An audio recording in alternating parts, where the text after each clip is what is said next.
Hello student, welcome to the STWP। आज का हमारा टॉपिक है ओम का नियम। सो ओम का नियम जॉर्ज ओम ने दिया था, उन्हीं के नाम पर इसका नाम रखा गया है ओम का नियम। उन्होंने क्या किया था? उन्होंने चालक में प्रवाहित होने वाली विद्युत धारा और विभवांतर के बीच एक क्या किया था? संबंध स्थापित किया था। क्या किया था? एक संबंध स्थापित किया था। तो उन्होंने बोला था कि विभवांतर जो होता है वो समानुपाती होता है विद्युत धारा के। ठीक है, चलिए हम एक विद्युत परिपथ बनाते हैं, उससे समझने की क्या करते हैं, कोशिश करते हैं। ठीक है, इस तरीके से हमने यहाँ पे एक बैटरी लगा दी। ठीक है, ये बल्ब है। इस तरीके से ये बैटरी का पॉजिटिव यानी धनात्मक सिरा और ये क्या है? ऋणात्मक सिरा है। हमारी जो विद्युत धारा होती है सदैव उच्च विभव से निम्न विभव की ओर प्रवाहित होती है, यानी धनात्मक सिरे से हमेशा ऋणात्मक सिरे की ओर हमारी विद्युत धारा बहती है। ये हमारा विभवांतर हो गया, ये हमारी विद्युत धारा हो गई, और ये हमारा क्या हो गया? बल्ब। ठीक है, अब ओम ने क्या बोला कि विद्युत धारा और विभवांतर के बीच एक संबंध होता है, यानी जो विद्युत धारा प्रवाहित हो रही है वो विभवांतर के कैसे होती है? समानुपाती होती है, यानी भी समानुपाती आई। कैसे? अगर हमने यहाँ पे विभवांतर का मान ले लिया 6 वोल्ट, तो उसी के साथ हमारी धारा का मान भी क्या हो जाएगा? 6 एम्पियर। अगर हमने यहाँ पे विभवांतर ले लिया 7 वोल्ट या 7 वोल्ट, उसी के अनुसार हमारी धारा का मान हो जाएगा 7 एम्पियर। मतलब हमारी विद्युत धारा विभवांतर के साथ बदलती है। अगर विभवांतर बढ़ रहा है तो हमारी विद्युत धारा बढ़ेगी, और कम हो रहा है तो हमारी विद्युत धारा क्या हो जाएगी? कम हो जाएगी। यही उनने संबंध स्थापित किया था। ठीक है, तो अब हम इसका स्टेटमेंट देखेंगे। ओम के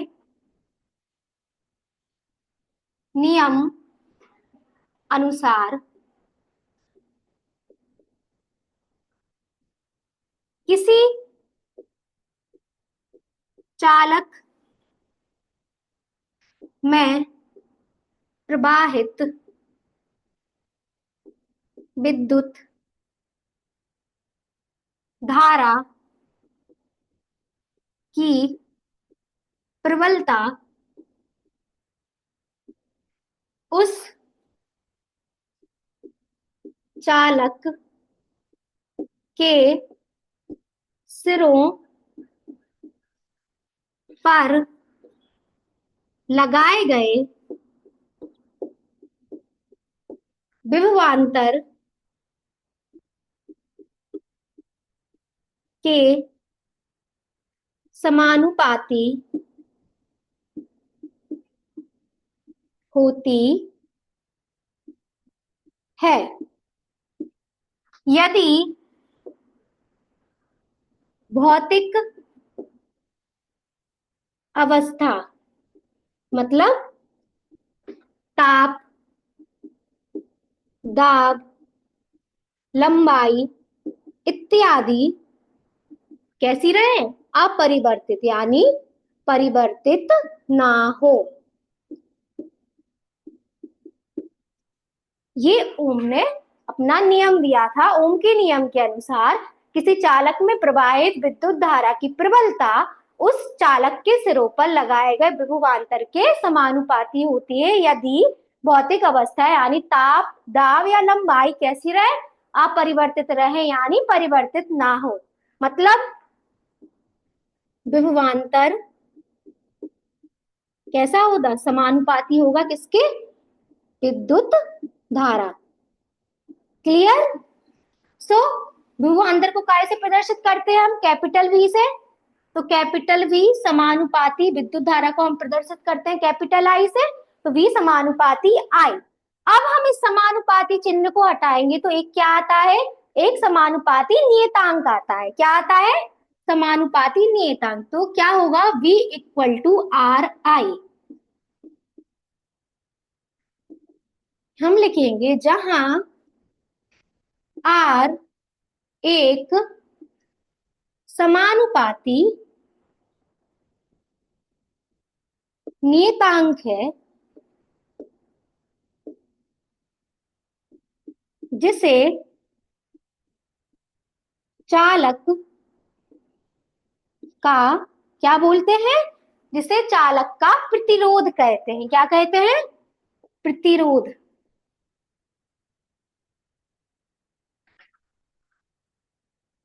कहते हैं। ना क्लियर है?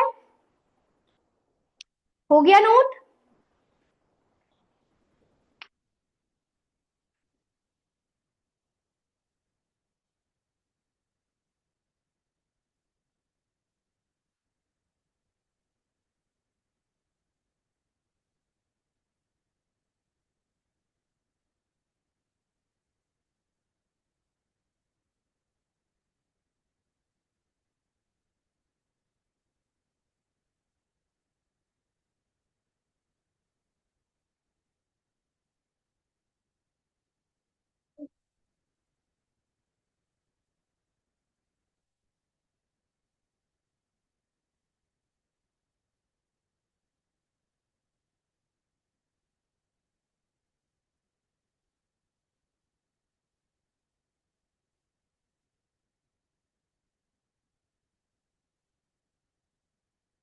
अब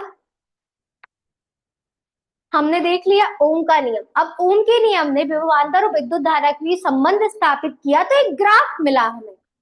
वो होगा विभवांतर और धारा के बीच ग्राफ।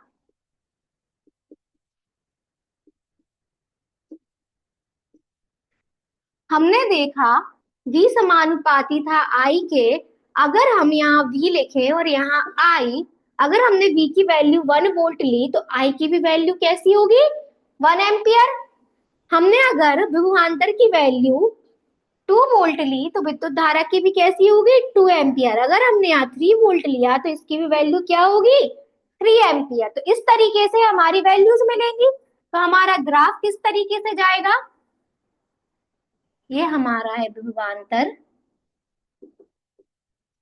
V और ये है हमारी विद्युत धारा I। इनके बीच हमें क्या करना है? ग्राफ बनाना है। जब हमारी अगर हमारा विभवांतर 0 है तो विद्युत धारा भी 0 होगी, मतलब कोई धारा प्रवाहित नहीं होगी। अगर इसकी वैल्यू 1 है तो यहाँ पर भी क्या हो रहा है? 1। इसकी वैल्यू 2 है तो यहाँ पर भी क्या होगा? 2। यहाँ पर भी 3 तो 3। इस तरीके से हमें क्या मिलेगी? एक सीधी रेखा मिलेगी। कैसी रेखा मिलेगी? एक सीधी रेखा। तो हम लिखेंगे, ये ग्राफ बना लो और साथ में लिखना विभवांतर और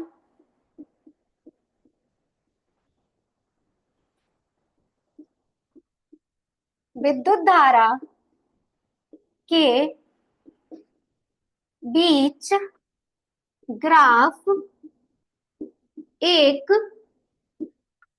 सीधी रेखा होती है। कैसी होती है? एक सीधी रेखा होती है जिसकी ढाल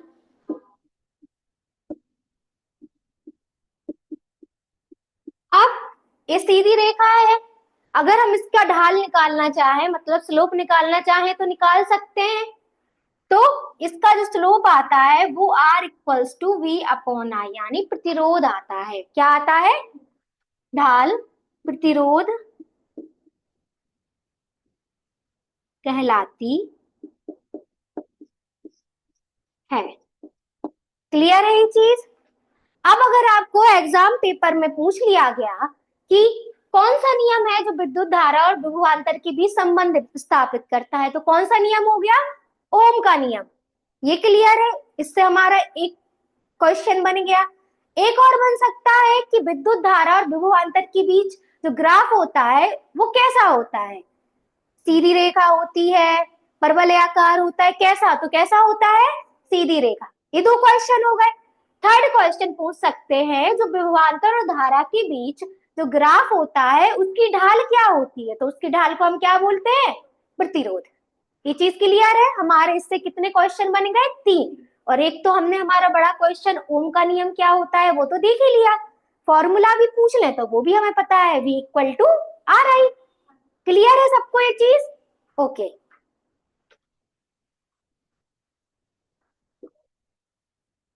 अब हमारा टॉपिक आता है प्रतिरोध, कि अभी प्रतिरोध क्या है।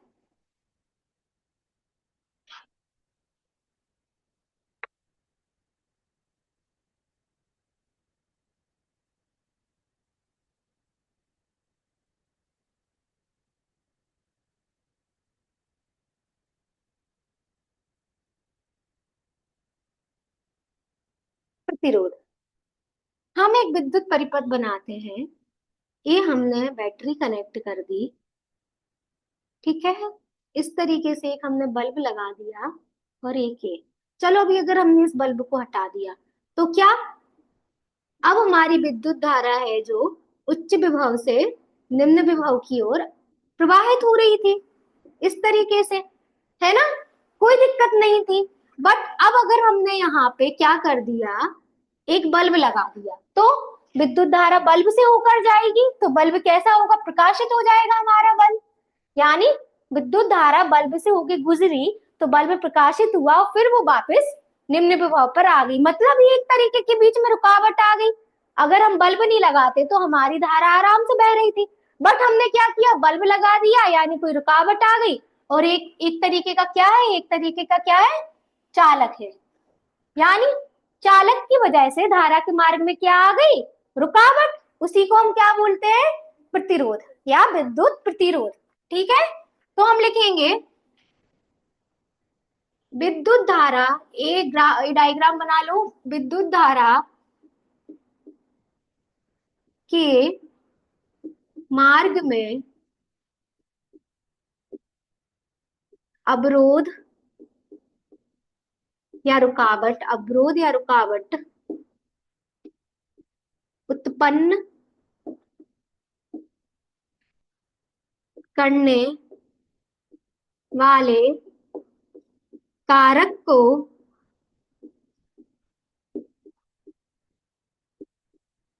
चालक का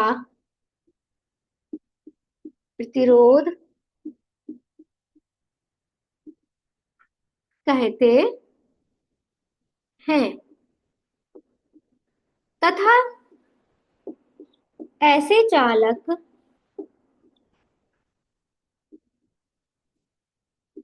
प्रतिरोधक कहलाते हैं, प्रतिरोधक कहलाते हैं। क्लियर है ये चीज?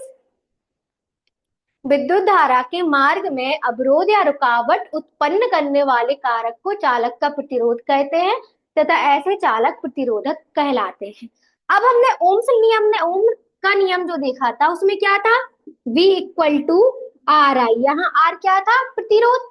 अगर अब हमें आर का फॉर्मूला या सूत्र चाहिए तो क्या करेंगे हम, R equals to V upon आई।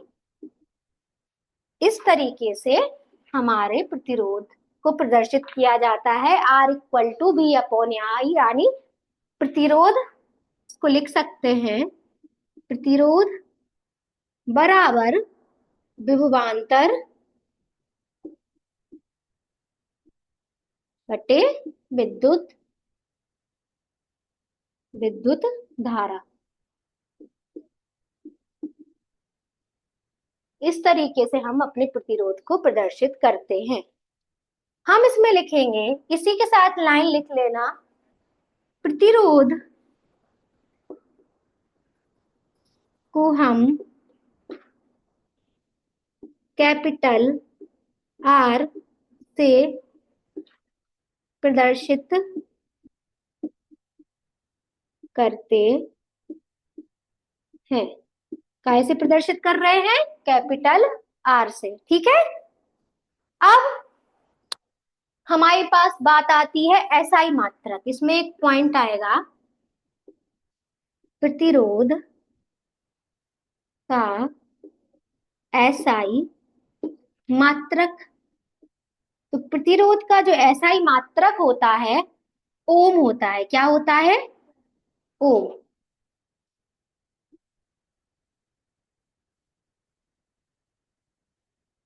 इसे हम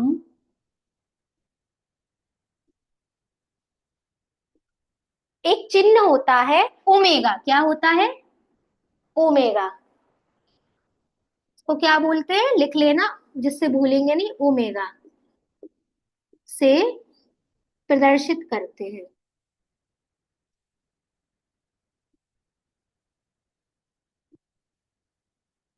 इससे प्रदर्शित करते हैं ओमेगा से। इस चिन्ह से हम प्रतिरोध को प्रदर्शित करते हैं। क्लियर है?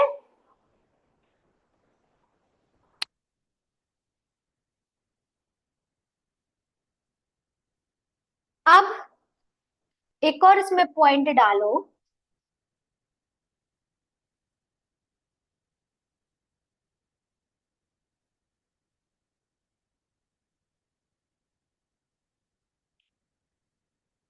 संकेत या चिन्ह। किसी विद्युत परिपथ में हम कैसे पहचाने प्रतिरोध लगा है, तो उसका संकेत होता है ये, क्या है? चिन्ह। इस तरीके से हम प्रदर्शित करते हैं।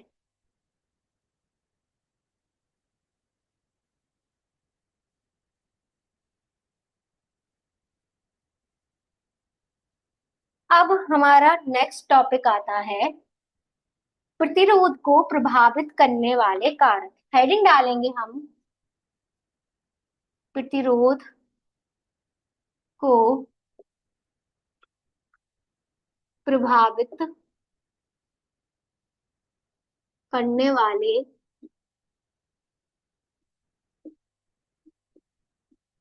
कारक।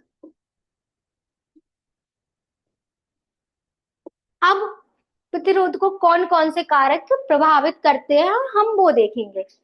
सबसे पहला आता है एक कारक, लंबाई।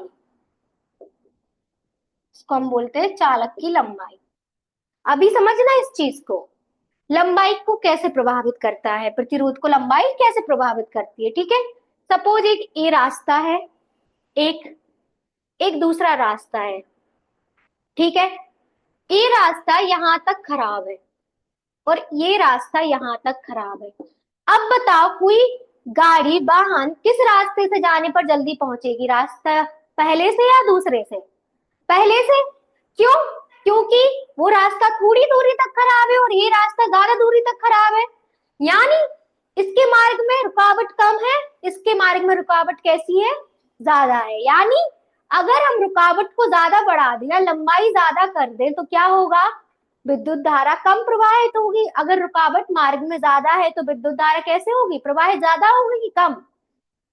अगर रुकावट मार्ग में ज्यादा है तो विद्युत धारा कम प्रवाहित होगी ना, और रुकावट कम है तो क्या होगी, ज्यादा प्रभावित होगी। वही चीज है। यानी अगर लंबाई बढ़ेगी तो प्रतिरोध कैसा होगा, ज्यादा होगा, और लंबाई कम होगी तो प्रतिरोध कम। सो हमारा पहला पॉइंट होगा इसमें, प्रतिरोध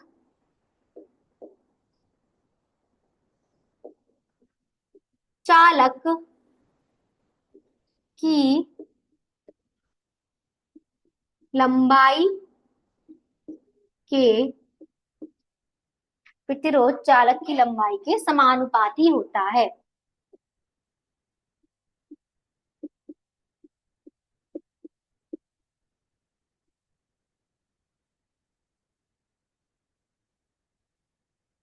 आर समानुपाती एल। यानी लंबाई जैसे जैसे बढ़ाएंगे तो प्रतिरोध बढ़ता जाएगा। ठीक है, अब हमारे पास सेकंड आता है क्षेत्रफल। क्षेत्रफल को कैसे समझे हम? सपोज एक ये पतला रास्ता है और अब ये एक चौड़ा रास्ता है। अब बहुत सारी गाड़ियां, या हम बोलेंगे एक एक चालक है, एक ये चालक है। अब इसमें इलेक्ट्रॉन जो है इसमें इस तरीके से है। अब रास्ता बहुत पतला है तो क्या करेंगे, ये आपस में टकराएंगे। क्या ये अच्छे से फ्लो कर पाएंगे? टकराएंगे और फ्लो अच्छे से नहीं कर पाएंगे, और फ्लो नहीं कर पाएंगे तो विद्युत धारा कैसी होगी, कम प्रवाहित होगी। उसी तरीके से ये चालक है और इसमें क्या है, अब इसका क्षेत्रफल कैसा है, बढ़ गया है। यानी ये आराम से फ्लो कर सकते हैं, आराम से प्रवाहित हो सकते हैं। तो इसमें विद्युत धारा कैसे प्रवाहित होगी? कम, ज्यादा। हाँ, इसमें विद्युत धारा ज्यादा प्रवाहित होगी। यानी अगर क्षेत्रफल कम है तो प्रतिरोध कैसा होगा? ज्यादा। और क्षेत्रफल ज्यादा है तो प्रतिरोध कम होगा। ठीक है, तो हम लिखेंगे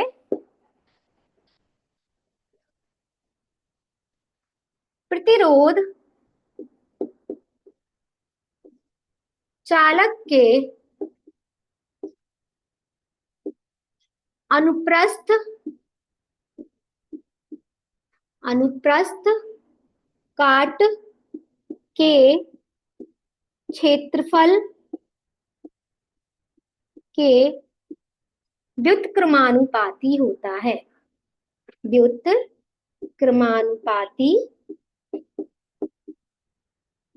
होता है। यानी आर व्युत्क्रमानुपाती होता है क्षेत्रफल के। ठीक है, यानी क्षेत्रफल ज्यादा तो प्रतिरोध कम, और प्रतिरोध ज्यादा है तो क्षेत्रफल कम। ठीक है, अब हम क्या करेंगे? दोनों इक्वेशन को मिलाएंगे। क्या करेंगे? दोनों समीकरणों को मिलाने पर, दोनों समीकरणों को मिलाने पर, मिलाएंगे तो हमें क्या मिलेगा? आर समानुपाती होगा किसके? L upon A. यही आएगा मिलाएंगे तो, है ना?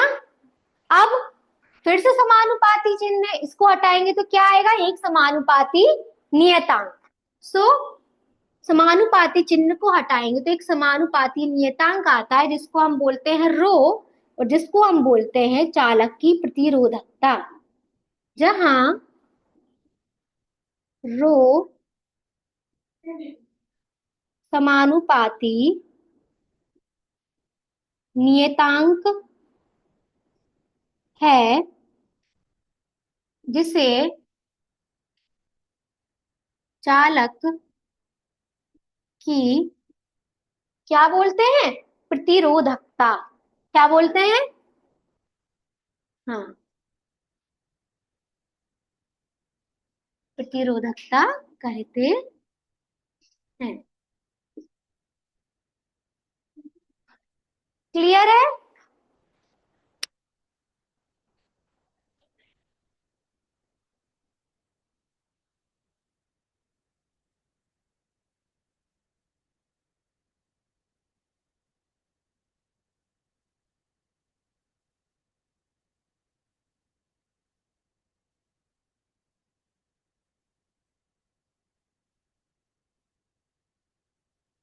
अब हम देखेंगे थर्ड कारक या तीसरा कारक जो हमारे प्रतिरोध को प्रभावित करता है, तापमान। जो हमारा प्रतिरोध है वो तापमान के कैसा होता है? समानुपाती। अब कैसे? अगर हमने तापमान बढ़ाएंगे तो विद्युत धारा पे क्या असर पड़ेगा? सपोज हमने क्या किया, तापमान बढ़ा दिया, तो इलेक्ट्रॉन कैसे होंगे? ज्यादा फ्लो करेंगे। इलेक्ट्रॉन ज्यादा फ्लो करेंगे, ज्यादा प्रवाहित होंगे। तो क्या होगा? ज्यादा प्रवाहित होंगे तो आपस में टकराएंगे। तो टकराने से क्या होगा? इनकी विद्युत धारा, इनकी ऊर्जा जाएगी, तो इनकी विद्युत धारा कम होगी, तो प्रतिरोध कैसा हो जाएगा? बढ़ जाएगा। तो टेम्परेचर बढ़ाने पर विद्युत धारा कम होती है तो प्रतिरोध कैसा हो जाता है? बढ़ जाता है। ठीक है, तो हम लिखेंगे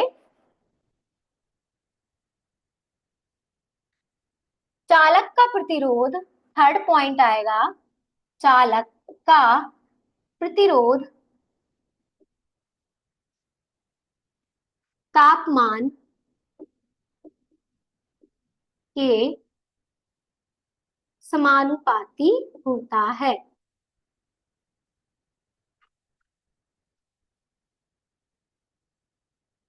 अगर हम तापमान ज्यादा करेंगे तो प्रतिरोध ज्यादा बढ़ जाएगा, और तापमान को कम करेंगे तो प्रतिरोध हमारा घट जाएगा। ठीक है, चलो,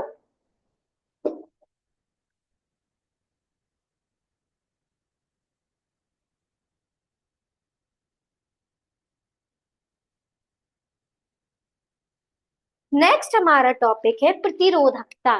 जो हमारे प्रतिरोध के फॉर्मूले में निकल के आई थी, जिसको हमने रो बोला था, वो क्या है?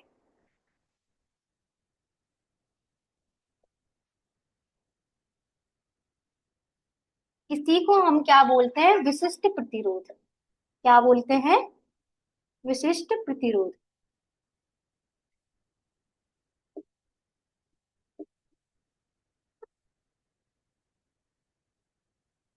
तो लिखेंगे एकांक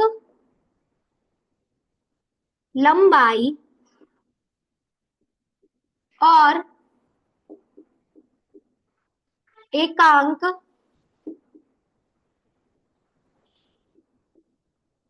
अनुप्रस्थ परिच्छेद। एकांक लंबाई और एकांक अनुप्रस्थ परिच्छेद वाले प्रतिरोध को चालक की प्रतिरोधकता या विशिष्ट प्रतिरोध कहते हैं। यह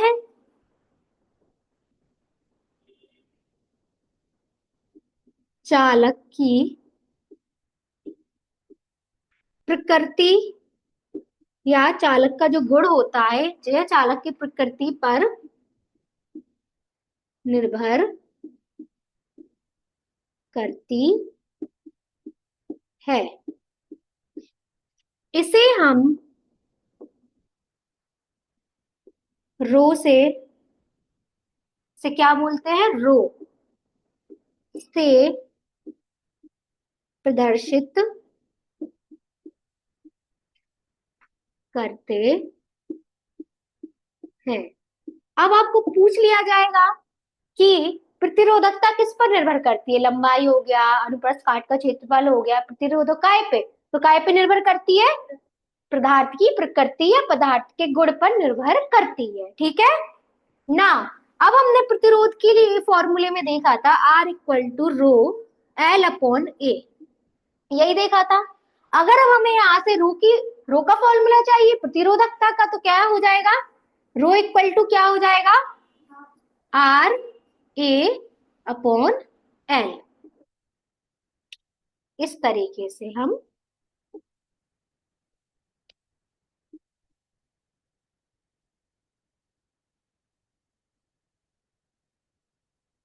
नेक्स्ट पॉइंट इसमें आएगा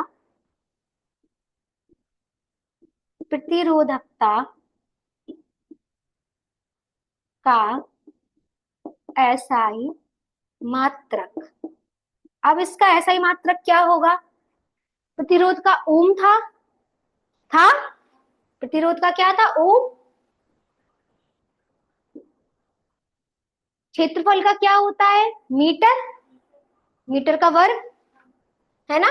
मीटर स्क्वायर। और लंबाई का क्या होता है? मीटर। एसआई।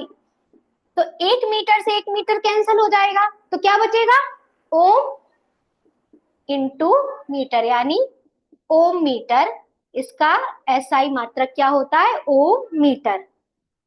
जिसे हम कैसे रिप्रेजेंट करते हैं? ओम को इस तरीके से लिखते हैं, ओमेगा से, और मीटर को एम से। तो प्रतिरोधकता का एसआई मात्रक ओम मीटर होता है, या ओमेगा टू मीटर। ठीक है, तो आज के लिए इतना ही। हम अब मिलेंगे हमारी नेक्स्ट वीडियो में।